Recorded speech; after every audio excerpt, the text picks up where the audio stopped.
एक शख्स जिसने 36 घंटों का अमेरिका का सफर छोड़कर 56 घंटों का केरल का सफर तय किया, वह शख्स जिसने आईआईटी कानपुर से सिविल इंजीनियरिंग में डिग्री की, जिसके पास अमेरिका में बड़ी नौकरी का मौका था, लेकिन उसने चुना भारत माता की सेवा करना। जी हाँ, ये कहानी है भारत के मुख्य निर्वाचन आयुक्त ज्ञानेश कुमार की। उन्होंने खुद बताया कि उनके पिता जो कि लखनऊ में एक स्वास्थ्य विभाग के अधिकारी थे, और बात है 1985 की, जब वह आईआईटी कानपुर से सिविल इंजीनियरिंग की डिग्री करके आए, जीमैट की परीक्षा दी तो अमेरिका से बुलावा आ गया और फेलोशिप भी मिली। लेकिन यहाँ उनकी माँ की सीख ने उनका हृदय परिवर्तन कर दिया।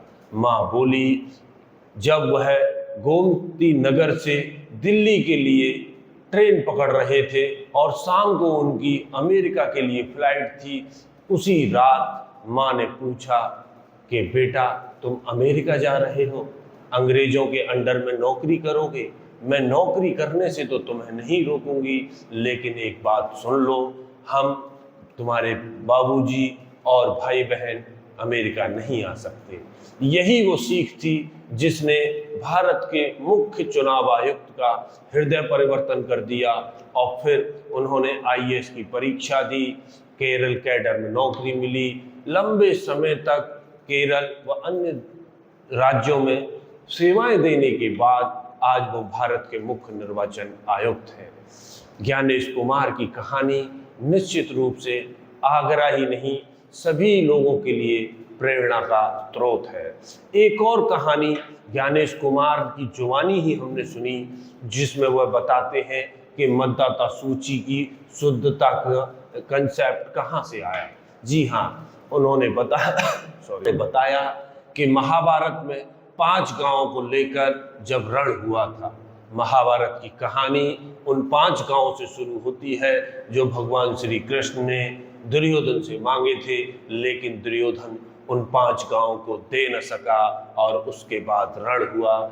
मुख्य चुनाव आयुक्त ज्ञानेश कुमार ने बताया कि जिन 5 गांवों के सिद्धांत पर महाभारत हुआ था, उन्हीं 5 गांवों को 5 गांव के आधार पर 5 बिंदु एसआईआर के लिए चुने गए, यानी कि स्पेशल इंसेंटिव रिवीजन, मतदाता सूची का विशेष गहन पुनरीक्षण अभियान, और इसको कहें कि मतदाता सूची की शुद्धता। ये 5 बिंदु थे इस सूची में।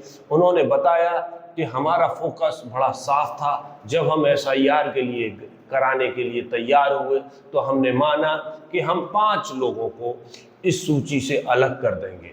जी हाँ, पहले होंगे एब्सेंट वोटर, दूसरे शिफ्टेड वोटर होंगे, तीसरे डेड वोटर, चौथे डुप्लीकेट और 5वें फॉरेनर। मुख्य चुनाव आयुक्त ने बताया कि इन 5 तरह के मतदाताओं को सूची से हटा दीजिए, बाकी सभी जो बचेंगे वो पात्र मतदाता होंगे। और इसी आधार पर दुनिया के सबसे बड़े लोकतंत्र में एसआईआर की प्रक्रिया की गई। करीब 90 करोड़ वोटर वाले इस देश में 70 करोड़ से अधिक लोगों की एसआईआर हो चुकी है। एसआईआर के बाद चुनाव भी हो चुके हैं।